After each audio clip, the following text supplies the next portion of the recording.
There are some muscle building concepts which are so important that they have to be included in every trainee's workout plan. Progressive overload is one of them. Understanding progressive overload and applying it correctly will make the difference between little to no muscle gains versus building several pounds of lean muscle within a few months. Not only is it the most efficient and safest way possible to get stronger, it's the only way to continue building more muscle over longer periods of time. Simply put, progressive overload means that you increase the demands on your muscles over time. The human body is designed to save energy in order to survive, and it will only change if absolutely necessary. Assuming your goal is to build muscle and get stronger, the only way of accomplishing this is by creating an environment which forces your body to adapt. Here's where many beginners and sometimes even experienced trainees don't make their homework. They get a great workout and start highly motivated, but use the same exact resistance, set, and repetitions for weeks, if not months. After a while, they get disappointed by the fact that their body stopped building muscle. Oftentimes, they switch to different workout routines, never realizing that the problem was a lack of progression rather than their training plan. So, how do you implement progressive overload correctly in TRX? In the gym, applying progressive overload is super straightforward. You simply add more weight to the barbell. But since we aren't using any barbells in TRX, you need to find a different way of increasing resistance. This is where exercise variations and angles come into play.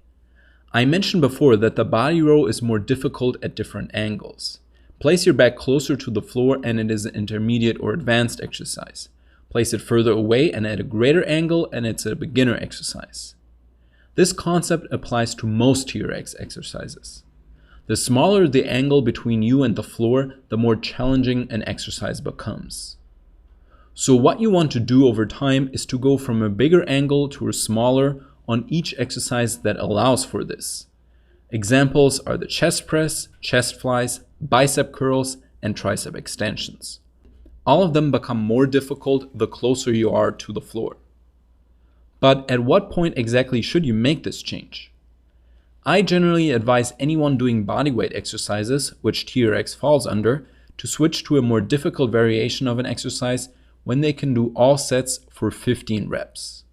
So, for example, if you start your upper body workout with 3 sets of chest presses, make sure to increase the difficulty once you can do 3 sets of at least 15 reps each. The reason for this is simple. Anything over 15 reps mostly trains muscle endurance and not muscle strength. Unfortunately, muscle endurance training does little for muscle growth, so we always want to stay in the strength training range. As you will see when you follow this simple strategy is that you will quickly get stronger while also building muscle. Always go into your workouts with the mindset that you will do at least 1 more rep on each set or at least get slightly stronger in some shape or form. Having this mindset is crucial because it's what ultimately gets you out of the beginner stage and into the intermediate or advanced stage. Now, one more thing I need to mention is that there are TRX exercises where changing the angle doesn't increase the difficulty, or at least not a lot. One example would be squats. In this case, instead of changing the angle, you want to switch to a more difficult variation of the exercise that still targets the same muscles. For this squat, this would be the single leg squat or weighted squats when you use a weight vest. Same for push-ups, where you either do single arm push-ups, which are definitely an advanced exercise, or you get a weight vest and use it to slightly increase the resistance. The great thing about all this is that there aren't any specific rules you have to follow. As long as an exercise works the same or at least similar muscle groups, you can include it in your workout.